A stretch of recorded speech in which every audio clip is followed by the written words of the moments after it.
Nous vous invitons à vous abonner si ce n'est pas encore fait, à activer la cloche pour être au courant de nos prochaines vidéos, à nous suivre sur nos réseaux Facebook, Instagram, adventiste.mq. Bon visionnage et prenez soin de vous. Vous avez besoin d'aide. Vous souhaitez vous entretenir avec un pasteur, un psychologue, un conseiller en relations d'aide. La cellule d'écoute de la Fédération des Églises adventistes du 7e jour de la Martinique est à votre disposition, 7 jours sur 7, de 8h à minuit, au 0805 288 394. Cet appel est gratuit.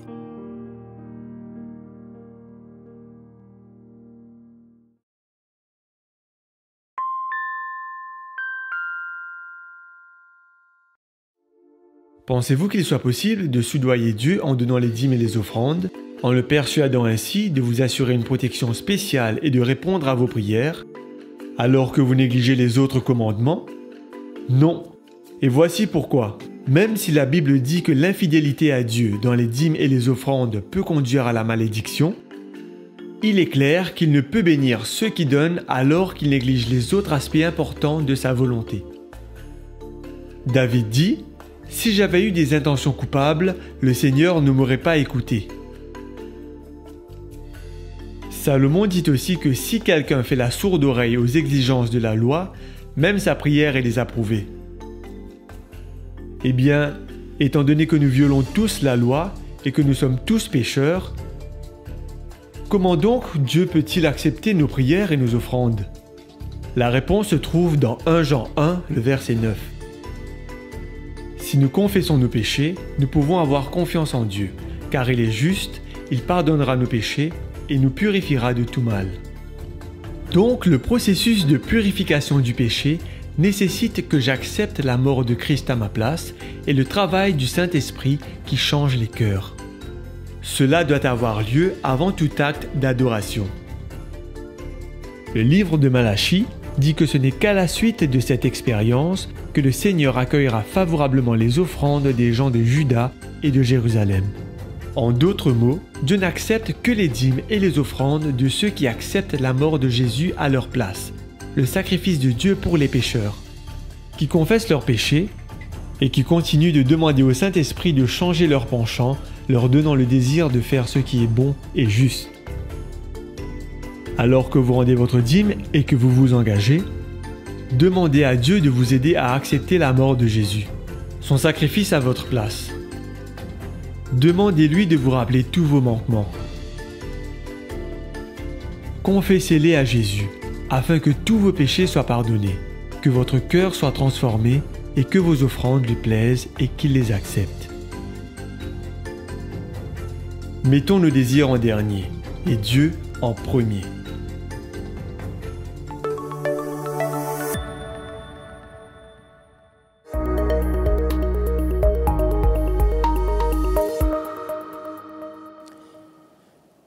Il y a quelque temps de cela, mon attention fut attirée par une vidéo partagée sur les réseaux sociaux. Dans cette vidéo, on y voyait l'immolation de Jean Hus, ce grand théologien et réformateur tchèque du XIVe et XVe siècle. Il fut immolé pour avoir osé confesser sa fidélité à Jésus et à sa parole. Dans cet extrait de film, des chrétiens étaient jetés en pâture aux lions affamés. Il y avait cette femme qui vit ce lion déchaîné lui ravir ce bébé qu'elle tenait si fermement dans ses bras. Quel drame! Quelle tragédie! Ces images m'ont profondément bouleversé et plongé dans une profonde réflexion. S'agissait-il d'une fiction? D'une vidéo pour émouvoir et faire le buzz? En fait, pendant quelques minutes, nous avions là le rappel d'une des séquences les plus sombres de l'histoire de l'humanité. Particulièrement tragique pour le christianisme. En considérant ces images, nous pourrions éprouver quelques difficultés à réaliser que l'intolérance religieuse ait pu devenir une telle arme de destruction massive entre les mains d'une certaine autorité religieuse. Cette intolérance est toujours présente dans certains pays du monde. Malheureusement, cette intolérance fait froid dans le dos et nous réalisons à quel point des croyances religieuses mal établies, non bibliques, peuvent pousser un pouvoir en place à éradiquer, à assassiner tout ce qui irait à l'encontre de la pensée unique.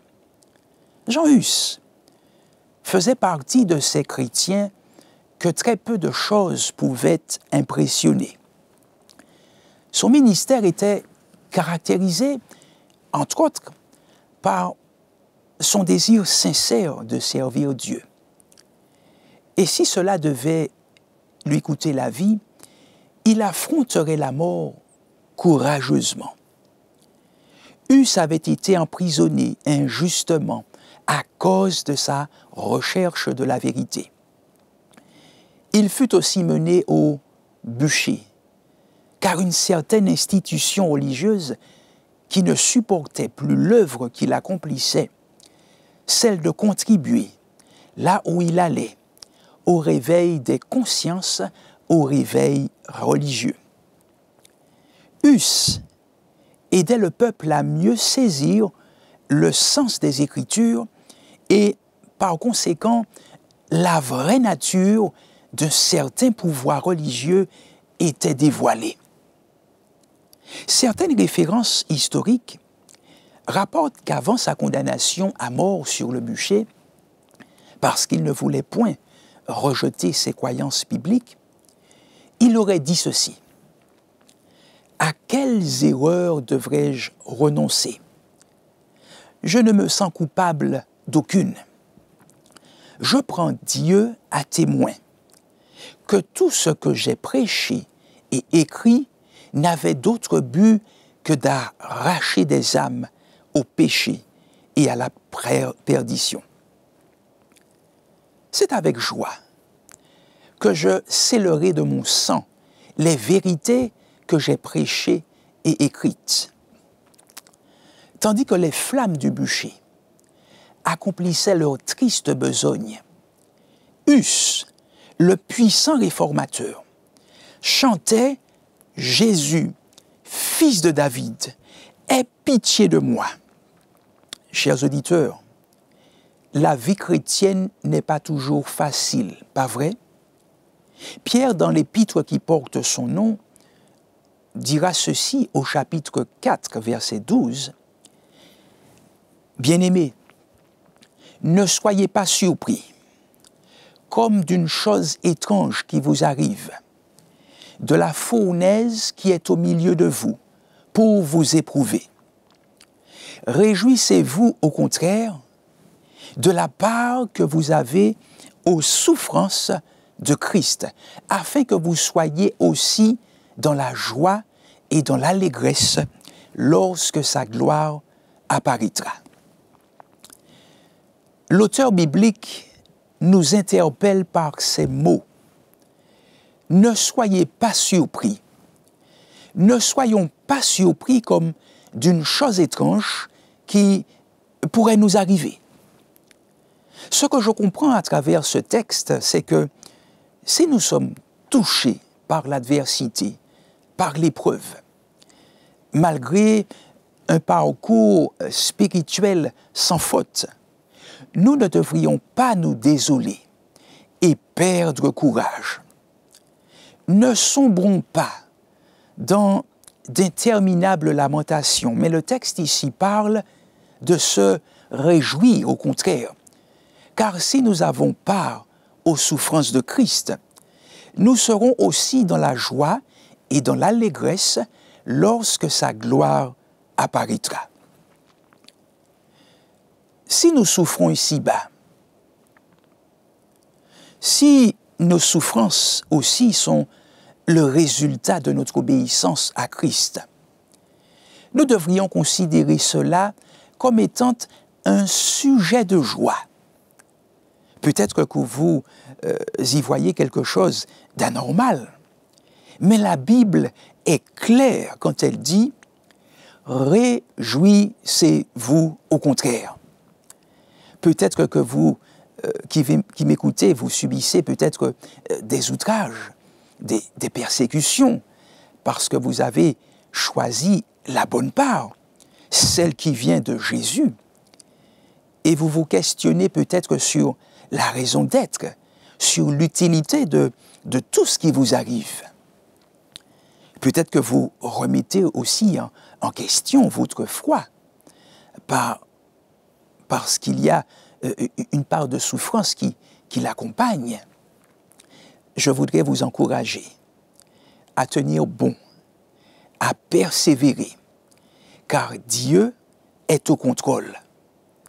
Même l'épreuve qui est peut-être la vôtre en ce moment est mesurée par Dieu. Et il vous donnera la capacité d'y faire face. Il voudrait que vous puissiez affronter ces difficultés, ces perplexités pour la gloire de son nom, afin que l'on puisse voir la force que l'on obtient de Dieu, même dans l'épreuve. Si nous lui faisons confiance, l'épreuve de notre foi, plus précieuse que l'or périssable, qui cependant est éprouvé par le feu, aura pour résultat la gloire, la louange et l'honneur lorsque Jésus-Christ apparaîtra.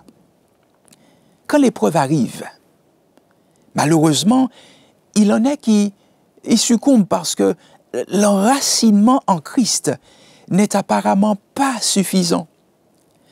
Quand les vents de l'adversité soufflent, ils sont secoués et jetés par terre.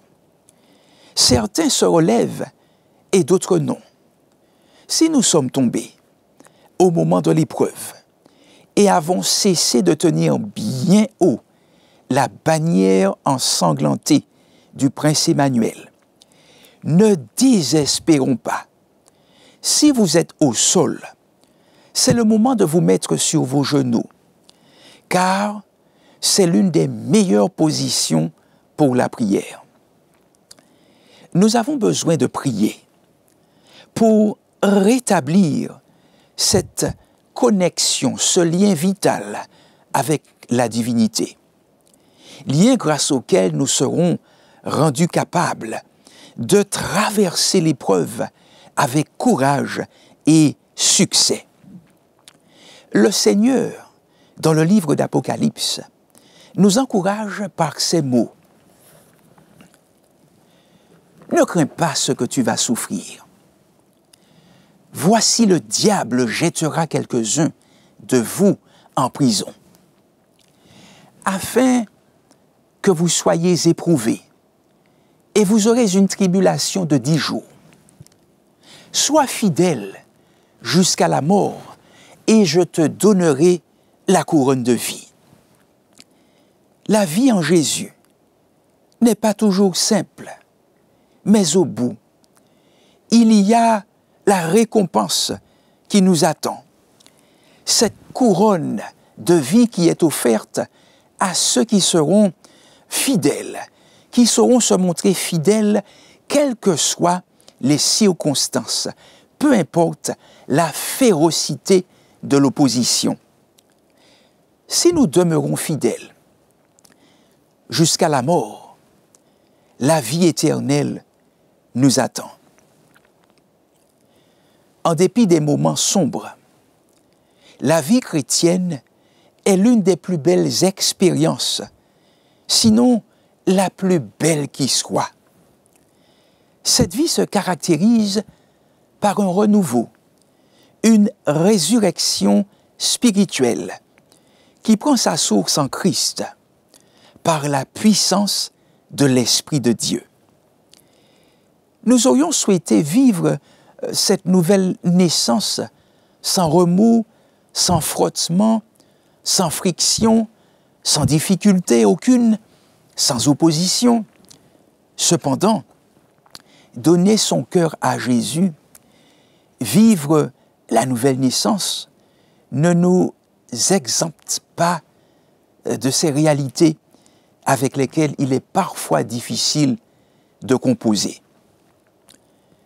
Servir Dieu, c'est servir le Dieu Tout-Puissant, le Dieu qui peut nous protéger de manière absolue, mais qui peut aussi permettre que nous passions par des moments pénibles, des moments qui, selon nous, ne devraient pas concerner le chrétien fidèle, le chrétien obéissant, le chrétien qui, de manière symbolique, offre son sacrifice le matin et le soir.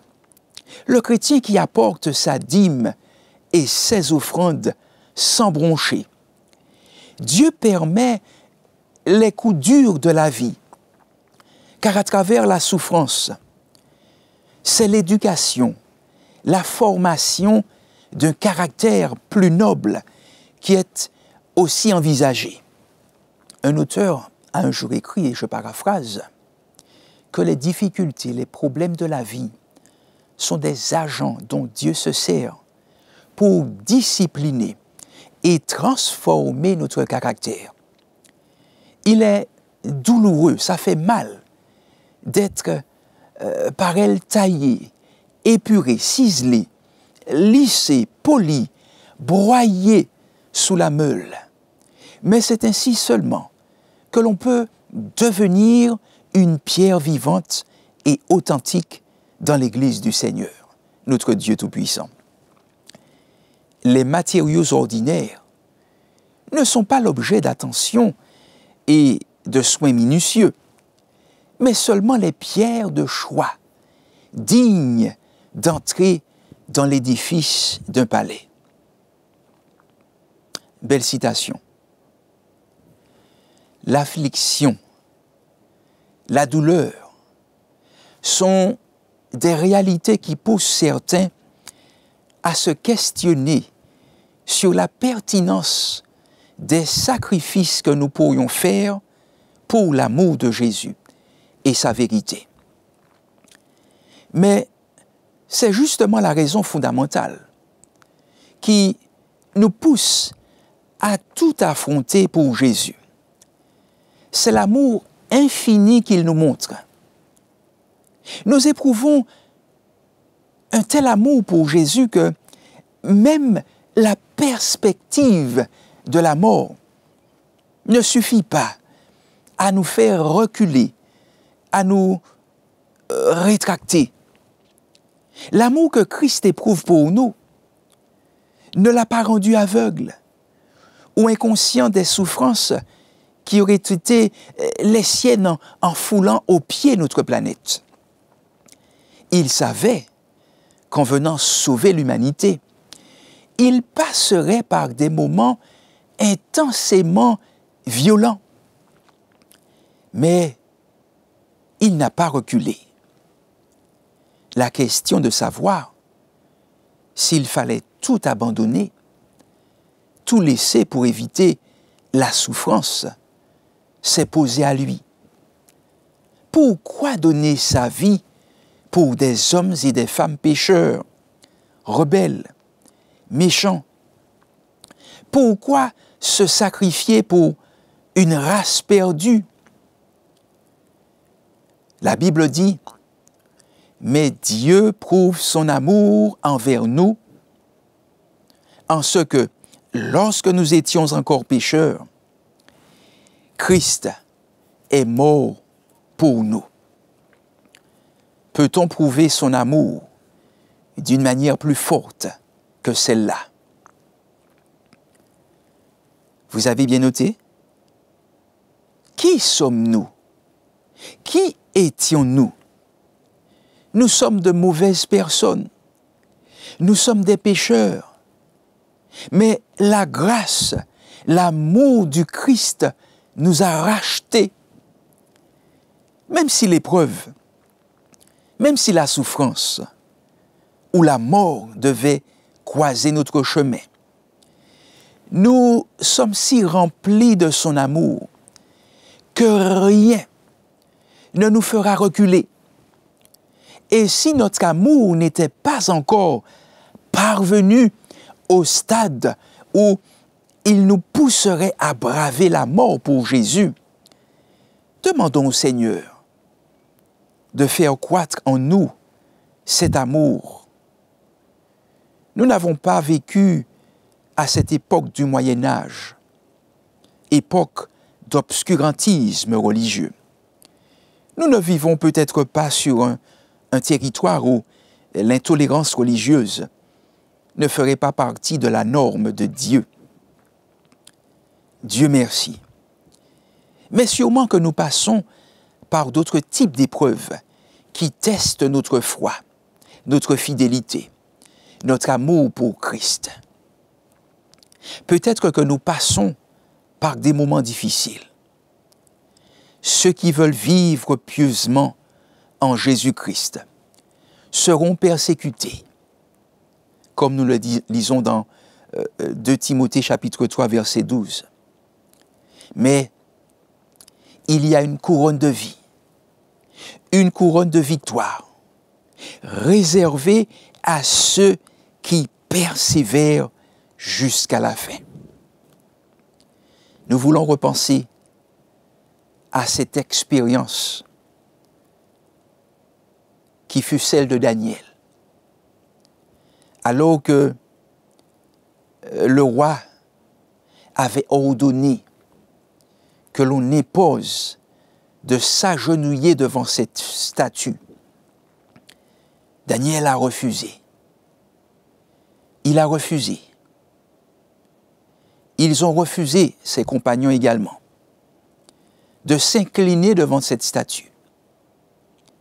Et il dit qu'il est hors de question que devant la difficulté et la mort, qu'il incline le front devant cette statue. Dieu le délivrera si c'est sa volonté.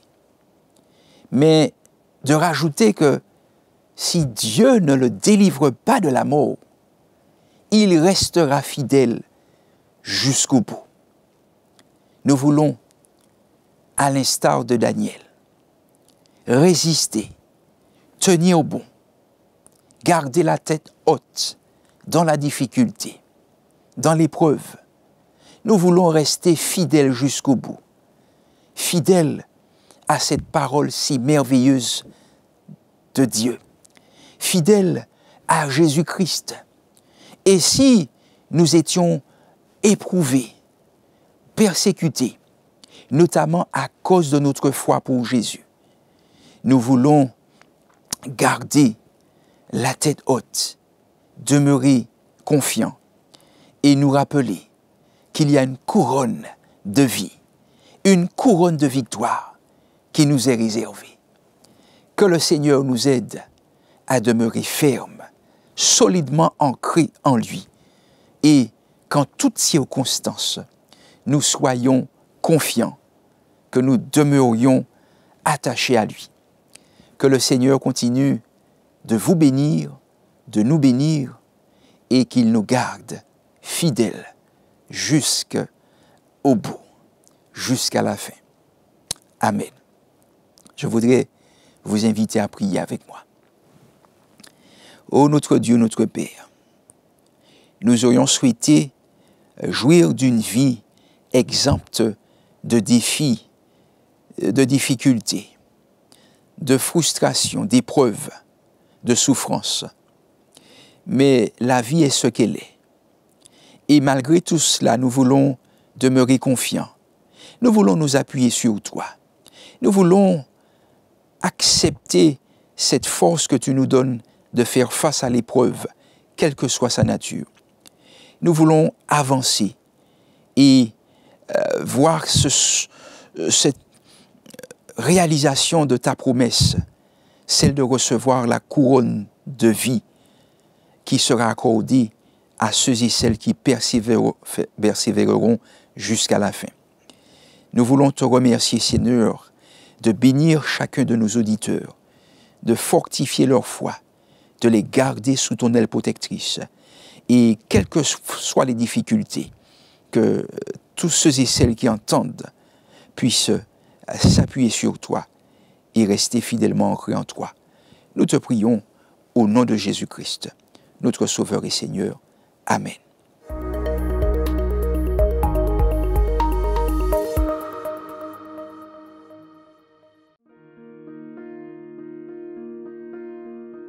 Vous avez besoin d'aide.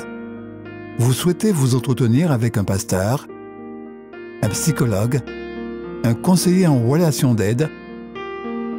La cellule d'écoute de la Fédération des Églises adventistes du 7e jour de la Martinique est à votre disposition, 7 jours sur 7, de 8h à minuit, au 0805 288 394. Cet appel est gratuit.